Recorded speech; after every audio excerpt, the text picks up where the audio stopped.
we're gonna be watching a video from Hoog.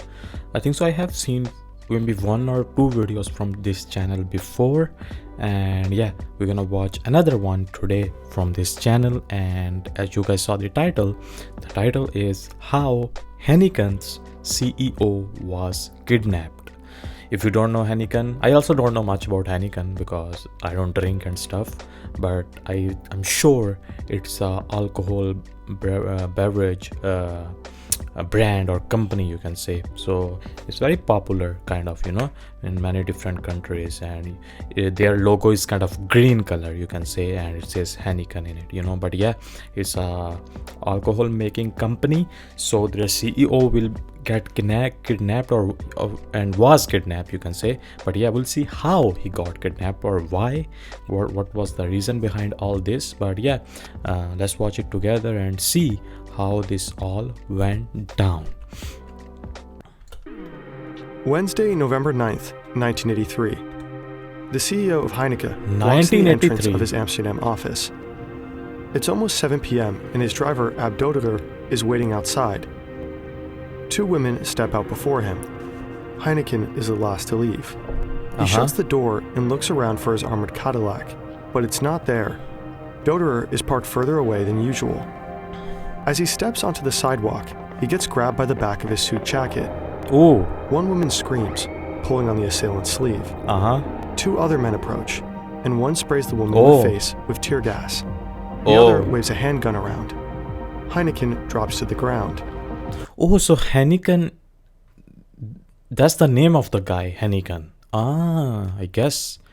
Like here he just said. The other waves a handgun around. Heineken drops to the ground. Yeah. So that's his name, huh? So he has the brand on his name. But why people wanna kidnap him? What's the reason? I guess we'll know. The two men try to drag him away, but he struggles. He yells for his driver Ab, who is already coming to his aid. But before his driver can reach him, a fourth man intercepts Doderer, and they begin to struggle. They got it all planned. Is forced into the back of an orange van. Ab is thrown in after him. Both men lie on the cold, hard floor of the vehicle. Their hands and feet are shackled. Their heads are covered with taped-over motorcycle helmets. Darkness swallows them. 90 minutes later, a package arrives at a small police station in The Hague. In it is a letter that demands millions for the safe return of the CEO of Heineken and his chauffeur. One of the most extensively planned kidnappings in European history has begun. The kidnapping planned for more than 2 years, and the largest ransom ever demanded in Europe. Damn. So they're asking 2 million for that guy, and they took about 2 years to plan this thing. According to now, it's going according to the plan, you can say. This is the story till now of the kidnapping of Freddie Heineken. Oh, Freddie Heineken. Okay. That's his last name. Okay. But still. This video was only made possible by the research done by the late Peter R. de Vries, where he interviewed the perpetrators directly, as well as the Panorama Misdaad dossier. Direct quotes from these books will be denoted on screen. Also, a special thanks to Tyler and Garian. It's New Year's Day, 1981, 2 years before the kidnapping. Okay. A man is driving now to they his started best the friends planning at their hideout. It's almost midnight, and he's running late. He pulls into the street and parks outside. The apartment is on the second floor of the 99 van Halstraat. They named the hideout after the flower shop below it. Paradise. He sees two familiar cars, a red Saab Turbo and a bronze Mercedes. Sick Two cars. of his friends are already especially here. The Mercedes one. He enters the building and climbs the stairs, walking through an already open door.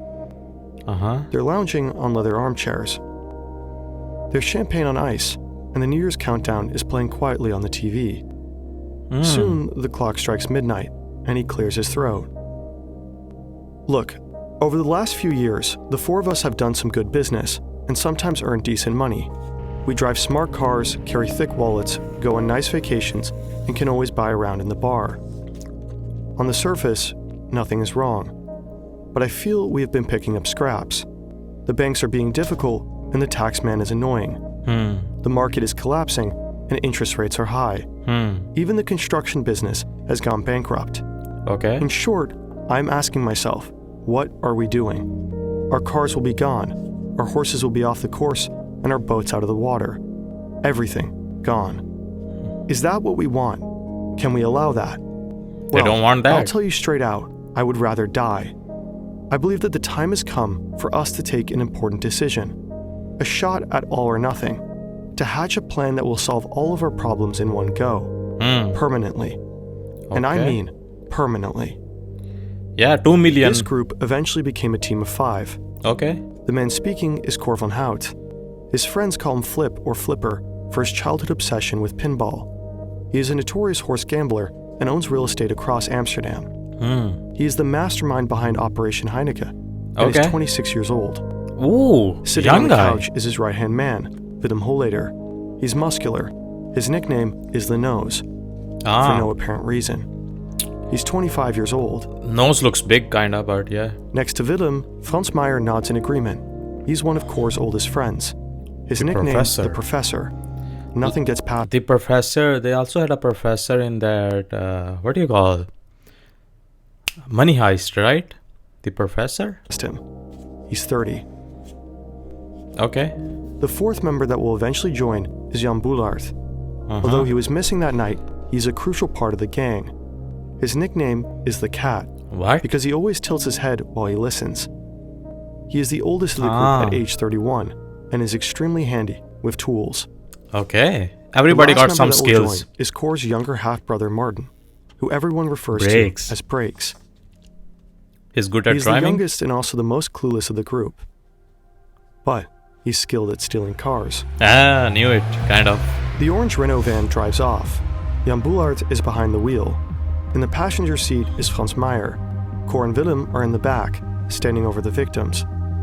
On the Weteringschans, the Nose looks in the rearview mirror and notices an off-white Mercedes taxi following them. But they're unfazed. They had planned their escape route meticulously. Wow. They would ride past Frederiksplein, the Servatiestraat, and the Amstelbrug. I don't know these turning places. right onto the Weesperzijde, which would bring them onto the A10 highway, where they take the exit onto the Basisweg towards their holding location. But to get to Frederiksplein, they had to cross a major obstacle. What is that? This is the Weteringschans intersection. If they were forced to come to a stop here, they'd be sitting ducks. So in preparation, Brakes had learned how to hack traffic light boxes. Oh, really? He would look out for the orange van, and in case they encountered a red light, would quickly change it to a flashing orange, giving them right of way. A great idea, but this night was different. On the way to kidnapping Heineken, they spotted 15 uniformed police officers doing routine traffic stops at the intersection. Okay. They were forced to take a gamble. They couldn't risk Martin fiddling around at the traffic light box and getting spotted. They told him to go home earlier. Now, the Weteringschans intersection was the most risky part of the entire drive. And they didn't even know that the taxi driver behind them had notified his superiors, who had forwarded that information immediately to the police. It was the worst possible time to have to stop in front of a group of police officers. But when they arrive at the intersection, the police are gone. Willem tells Boulaert to run the red light. They cross the Amstel and turn onto Tulplein. The next phase of their plan begins. Okay. Underneath the Toronto Bridge is a bike tunnel. Earlier, they had removed a bollard, allowing them to drive through the first entrance of the tunnel. The plan is to block it with the van, but the taxi is still behind them, so they don't stop in the middle, but drive forward. The men exit the vehicle quickly. In haste, Cor drops a duffel bag filled with Uzis and ammunition, and smashes a pair of glasses on his way out. Holleder walks towards the taxi driver with gun in hand, who gets the message, quickly backs up, and drives off. Heineken like, what do you want, into a white Citroën GS, parked conveniently on the other side of the tunnel. Van Hout takes Doderer and puts him in the back of a second car, a Renault 20. Willem hops in. They drive to the A10 Beltway, passing the Rij, and take the turn off Havensvest towards the industry terrain, the Heining. The men pull into the open doors of a steel Romney shed and close them. The entire abduction took no more than 35 minutes. The captives' clothes are burned except for IDs and Heineken's watch. They head back to their favorite bars in Amsterdam to build an alibi. It's 90 minutes after the kidnapping. At a small police station in The Hague, an anonymous package is dropped off. Yeah, It asking contains for a Dutch money. letter written on German paper, along with the passport and ID of Abdoderer and the watch of Freddie Heineken. Oh, They demand a ransom. yeah. All publicity must be stopped and searching is prohibited. Hmm. They request thousands of banknotes in various currencies and denominations in order to make tracing more difficult and spending easier. Hmm. The banknotes must have been circulated several times and randomly numbered. The banknotes are to be secured with 2 elastic bands and packs of 100 and placed into 5 Dutch mail bags. Wow. They end the letter with further instructions for the handoff. Uh-huh. Once the police have complied with all demands, they must signal the kidnappers by placing a message in a newspaper. The meadow is green for the hare.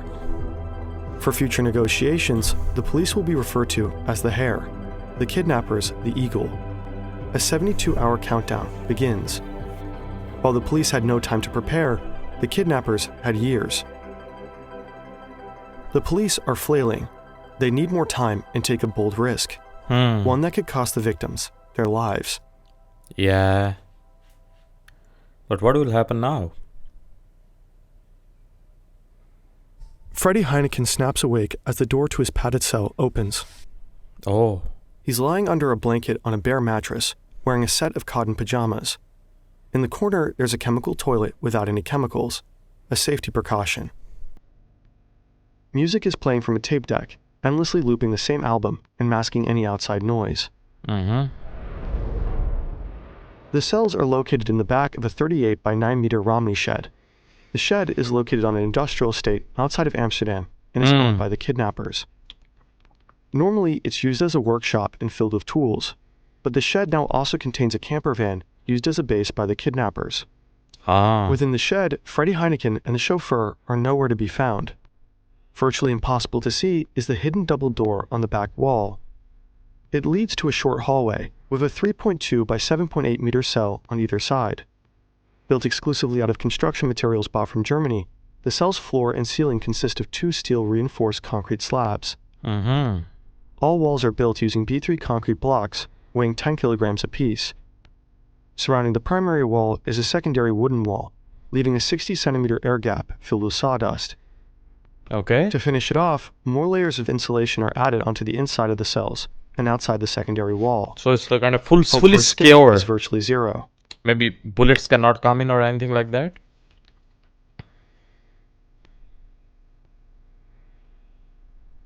A kidnapping consists of 3 phases: the abduction, the negotiations, and the ransom collection. Mm-hmm.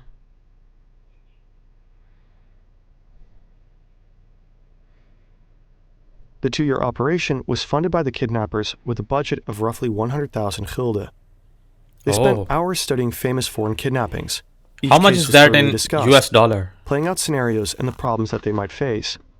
Their victim had to be rich and able to pay fast. I like how they're sitting on Heineken. The royal family and famous politicians were thrown around, but discarded. The royal family was sacred. Like any politician, it attracted too much heat. They didn't want the kidnapping to become a political statement. There was Wisse Dekker, the CEO of Philips, a wealthy prospect but located in Eindhoven, too far Philips from their is from there Amsterdam. Anton Dreesman, director of Rome in Dreesman, was another, a solid choice in terms of wealth but not in risk. He had health troubles that would be too unreliable during a long kidnapping. They didn't want to become murderers. Right. Albert Heijn was also a serious choice, the CEO of the largest supermarket chain in the Netherlands. Uh-huh. He was rich, young, and had little security. Okay. But negotiating with a supermarket just had weird vibes. So at this point, they're just making a plan of who to kidnap. Should we kidnap this guy? He got this much money. How much security he have? How young he is? Where does he go all day? What does he do? You know, all that stuff like that. So they are still, we are on chapter 1 right now. So they are making the whole plan, you know, how it will work out, who will do this, who will do that, you know. But first they are, you know, agreeing on one person who to get, you know. So, but I guess at the end it's gonna be the Freddie Heineken. But they have a lot of choices. The CEO of DAF Trucks was also considered for a moment, but the kidnappers weren't morons. A Dutch car company. They wanted to be rich. Finally, there was Freddie Heineken, an incredibly wealthy Amsterdammer. Unlike the others, he also gave them a motive. Vollader's father gave his working life to the Heineken company, only to be fired and take out his drunken anger on the family. Oh. The choice was clear. But now the real work began. Yep. Okay, they chose Freddie Heineken. At the scene of the abduction, the police find broken glasses and a bag filled with Uzis. They also find a stolen van, which they're able to trace to a dealership. Ah. They learn that there was another stolen car, an Opel Kadett. The police are on the hunt. They now know that the organized gangsters left in haste, and there was another car waiting to be found. Mm-hmm. But this was all part of Cor von Hout's plan. Yeah, of course they will The use bag of multiple Uzis cars. wasn't found. It was planted. Cor von Hout left it, so the police thought they were dealing with a heavily armed gang from Germany, not some Dutch dudes in a shed. That's a smart move, not gonna lie. The glasses weren't smashed by accident, but placed strategically. Cor knew they would be studied and waste the investigators' time. He knew that the stolen van would be traced back to a dealership, where they would learn about the second stolen car, the Opel Kadett. That Opel was abandoned in a parking lot in Breda, close to the Belgian border. Once found, the police would suspect that they had left the country. Practically all their equipment, from the paper they used, to the typewriters, to their disguises, were all bought across the border. Any evidence that Heineken tried to take with him after the handoff would lead the wrong way. They had him, and the police were following the wrong trails. The first phase of the plan, the abduction, was complete. The second began. Negotiation. That you wanna give us money or not, how they will work it out. For the negotiations, they had to communicate with the police without revealing anything. So they recorded tapes of Ab reading out their demands, which they played at random telephone booths. Okay. This prevented any negotiations from the police, forcing them to respond through newspaper ads. They created a one-way channel for communication. The police could only accept or reject, but never barter. They knew how to kidnap, and they knew how to negotiate, but they had one more heavy problem to solve. What? Money. The larger the sum, the harder it is to move. Yeah. The men calculated exactly how much 200 banknotes would weigh. Oh. They then replicated the stacks of money with equally sized blocks of wood. I think so. $100 note, like one $100 note weighs 1 gram, I think, or $20 note, like one $20 note weighs 1 gram, I think so. US dollar is like that, I think so. One of them is it, I think so it's 100 or it's 20. I think so it's 100 most probably, but yeah, like each one of them weighs 1 gram. One mailbag filled to the brim weighed a staggering 100 kilograms, the equivalent of throwing around the weight of a limp adult male. They established that 5 bags was 100 kg is a lot, dude. They counted up all the blocks. They were only 350,000 short of 35 million guilders, exactly what they were hoping for. They knew how much money they could move, but now they had to solve how to move the money without getting caught. This is the handoff problem. That's the hard part. The kidnappers want to minimize interaction with the police while receiving the ransom as fast as possible. Yeah. But moving half a ton of cash is easier said than done. Yeah. Franz Meyer suggested the first plan. The police should drop the ransom into a small boat. The boat is connected to a rope. It is then pulled across the water to the other side, where the men are hiding. No bridges are close to the location. They simply drive away. Okay. Cor von Hout suggests that they copy the vacuum delivery system of a local department store. Dressed as roadside construction workers, the men bury half a kilometer of plastic tubing, hook it up but that thing gonna take a long to a time vacuum though. machine and suck the money through. They never face the cops directly. This will take long time, no? The third plan is to steal a houseboat.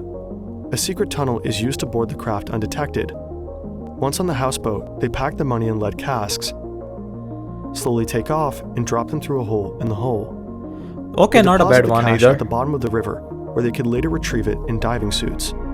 Okay. They were all good options, but they weren't perfect.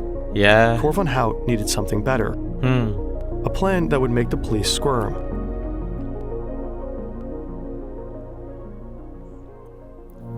I really want to know what they will choose. It's Tuesday, the 15th of November, 1983. Okay, it's time. 6 days after the kidnapping.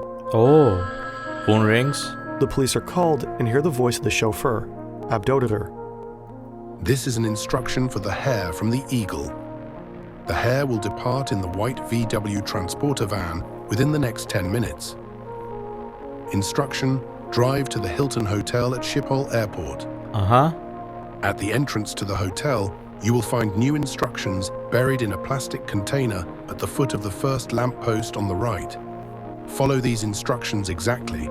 If the VW van is followed by anyone at all, it will be the end of them. It's the middle of the night, and Van Hout, Holleder, Woolaert, and Meyer sit in a dark apartment, overseeing the Koentunnel Road.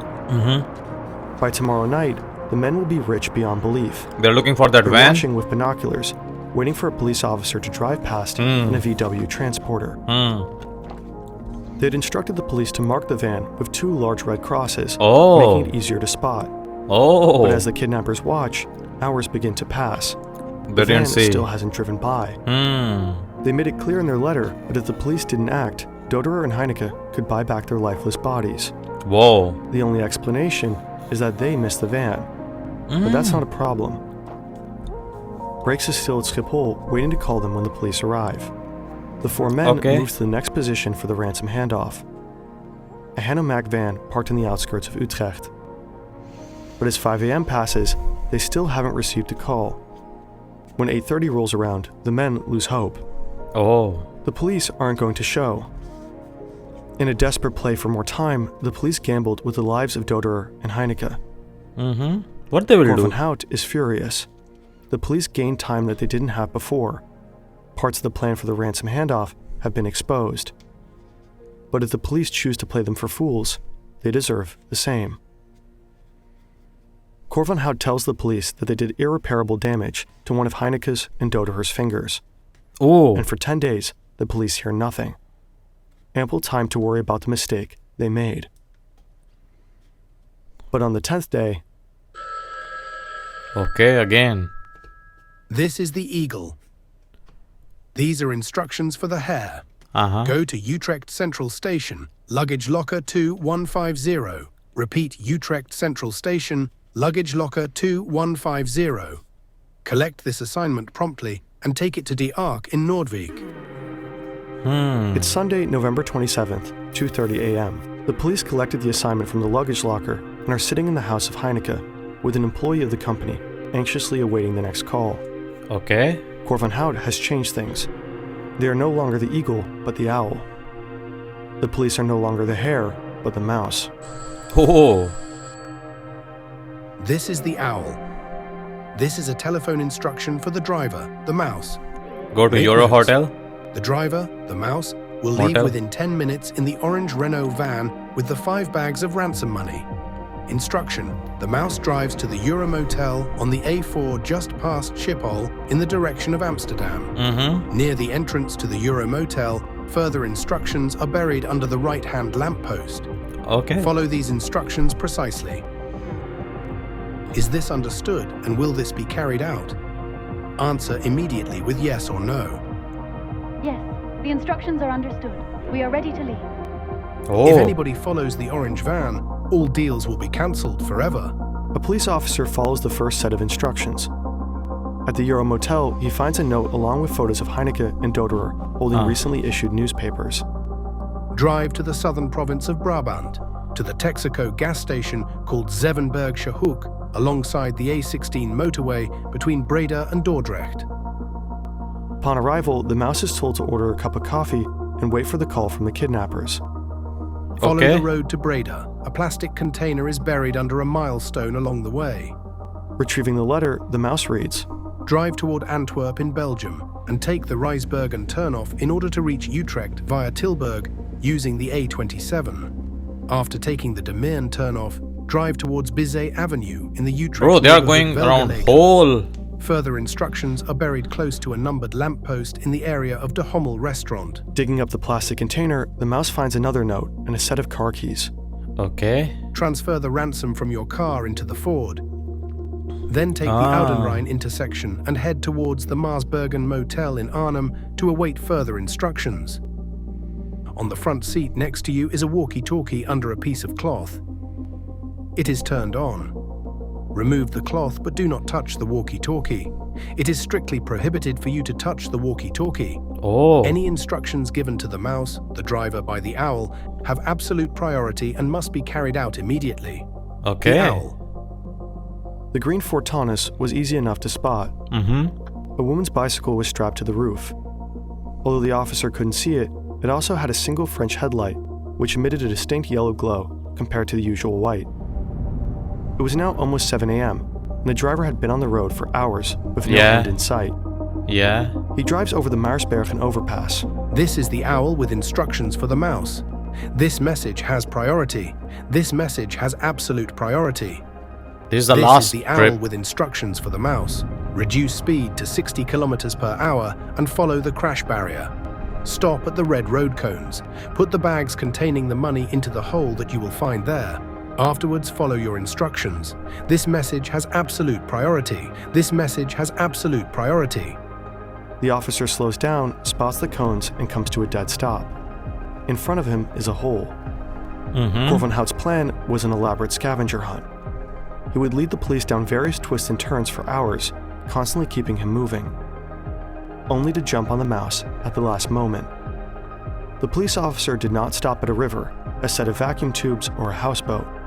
He stops at an overpass that was found after driving more than 1,000 kilometers across the Netherlands. Yeah, that An was the thing. They're overpass driving that so met much. A few very specific conditions. Willem Holleder, spotter 1, standing on the edge of a field around 800 meters from the overpass. He is equipped with binoculars and a walkie-talkie. This vantage point means he can easily see the approaching car, but he's also visible to helicopters. Yeah. Since he's located near an army base, the men decide to disguise him in an army uniform, both for camouflage from above and as a convenient excuse in case he runs into a farmer or hiker. Oh. Jan Boulaert, driver. Boulaert is behind the wheel of the getaway van. As the mouse approaches, he slowly drives the Hanemag under the overpass to ensure that it cannot be spotted from above. Frans Meyer, spotter 2. Frans gets out of the Hanemag and crouches in some nearby bushes. He watches the overpass, ensuring that the police officer is not followed, and letting the rest know over the walkie-talkie once he has left. Cor van Hout. Van Hout is sitting in the back of the van, ready to grab the cash. He hears the mailbag slide down the storm drain into the underpass. As Cor exits the vehicle, he hears the faint sounds of helicopters overhead. Within 30 seconds, all 5 are in the van. Frans quickly checks that the mouse has left. They had chosen a stretch of highway without a roundabout close by, ensuring he could not turn around and come back. The 2 men get back in the van and Jan drives off. Okay. It's a tense drive. Did they got away? There's no sign they are being followed, and within 10 minutes they reach their final destination, a forest clearing near Zeist. The transfer happens in one smooth motion. Boulaert takes his foot off the gas, shifts down, and uses his handbrake to prevent the brake lights from turning on.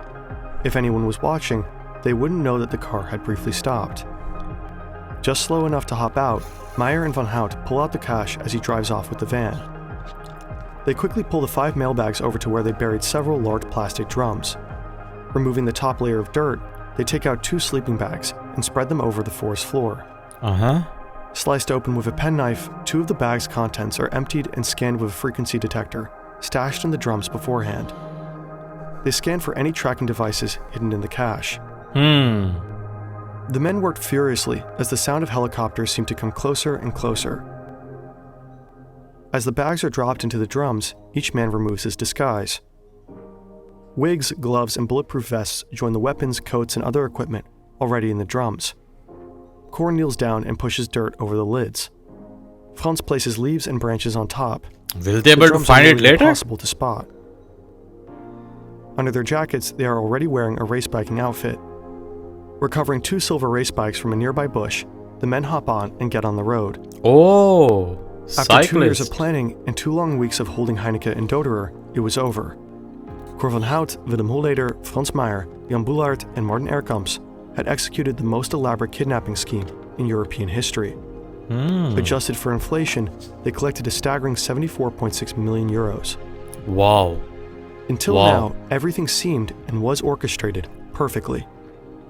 Until but now. They missed something. On the 16th of November, the Heineken Corporation received a letter. A letter the police later called Item 547. It mentioned 3 names in connection with the wood workshop at the Heineken: Cor van Hout, Jan Boelaert, and Frans Meijer. Oh, the they got tipster them. also mentioned their business dealings. This tip was never released to the public, but it led to the eventual capture of all suspects. Oh. It's speculated that during the kidnapping, the police had no substantial leads. It was the golden tip that actually brought the group into light. Whether the police would have eventually found them without it is a different matter. But what is true is that the tip took away time from the gang that they would have had otherwise. The anonymous tip came one day after the first ransom rally should have taken place. The police's gamble paid off. If the ransom drop-off had gone according to the plan of Cor van Hout, they had 24 hours before the police even got the tip, giving them a much better chance for escape. 2 days after they hid the cash, Cor van Hout starts to notice that he's being followed by undercover police. Realizing that they've been found out, the men go back to retrieve 15 of the 35 million guilders, splitting it between the 5 of them. Okay. They then parted ways, promising each other that they would meet up again, as they always did, on New Year's Day in 1983 to retrieve the rest of the money. Jan Boelaert and Martin Erkamps were arrested first, intercepted by police on their way to free Heineken and Doderer. They still had their split of cash on them, which was confiscated. Oh, damn. Jan Boelaert was sentenced to 12 years in 1984. Due to his more limited involvement, Martin Erkamps was sentenced to 8 years. On Monday, December 5th, 1983, the rest of the ransom money, along with all other heist equipment, was found. According to police, a hiker had allegedly stumbled across several packs of 200 $100 bills. Frans Meijer turned himself in on December 28, 1983, after allegedly burning 3 million guilders in a manic frenzy, which funnily enough is only half of what he, according to Cor van Hout, had with him. Damn. Due to his psychological state during the first span of his incarceration, Frans was eventually put in the Pieterbaan Center for Psychological Evaluation. He managed to escape from the center and fled to Paraguay, where he started a family and ran a restaurant for many years. He was eventually tracked down in 1995 by Dutch crime journalist Peter R. de Vries. In 2002, he was extradited to the Netherlands, where he served until his release in 2005. Willem Holleder and Cor van Hout managed to evade the police until the 29th of February 1984. They had fled to Paris together, but they were eventually traced back to their friend's apartment through phone calls they had made to loved ones in the Netherlands. Oh, damn. Cor van Hout was assassinated on the 24th of January 2003 in Amstelveen. Shit. The perpetrator was convicted in January 2019. His former best friend, Willem Holleder, the nose. Wait, the nose killed him? I didn't understood the last part. Hold up. Let me turn on the subtitle. No. 1984. Willem Holleder and Cor van Hout managed to evade the police until the 29th of February 1984.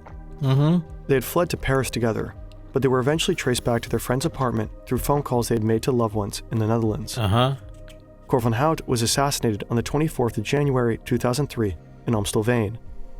The perpetrator was convicted in January 2019. His former best friend, Willem Holleder. Yeah, that was nose. him. He did shot him. Damn. Snake, huh? Sheesh. Okay.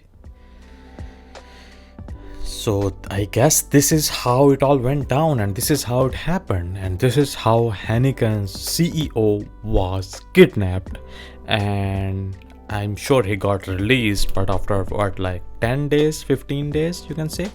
But man, they took about 2 years to plan this thing. Then they did all that, got the money, did their thing, and but at the end, I mean, the things like this always don't go as planned, you know. Usually they don't go as planned because you will leave some kind of a hit somewhere which you won't notice, you know. But yeah, so yeah, they did got money, but some had to go. One of them started to burn it and had to join some kind of a mental, or you know, he got some problems. So yeah, he was there in a, you know, kind of a mental illness or something problem he had. But yeah, he was in the center, admitted there. Then he got out from there or ran from there, and then he started working in some restaurant, and a few years later he got arrested by a police officer or someone like that. But yeah, and the few of them already anyway got arrested, and one of them goddamn shot the other guy, huh? And but what happened to him, the one who shot the nose, the name of the guy, the nose, shot the other one. But what happened to the nose? Was he arrested? Did he died or anything like that? But yeah, overall this was a crazy kidnapping story, man. Like how it all went down and how it ended and how it started and how much money they asked. They got around 7.7 million. They said 7.7 million euros. And I don't know how that much that's in US dollars, but I'm sure it's a lot, at least in millions. So million is a lot, dude. And but yeah, at the end it was all not worth it. I don't think so it was all worth it, because none of them succeeded in this whole kidnapping process. But yeah, overall great story, amazing 3D animation, man. As always, really amazing 3D animation, 3D 2D kind of mixed. But I really like how it's all 4D from start till the end. Everything is made, the cars, the people, the characters, the environment, the colors, everything is really nice, man. But yeah, this was another video from Hoog, and I never knew that Heineken CEO got kidnapped before. But yeah, really interesting story. And yeah, I'll see you guys in the next one.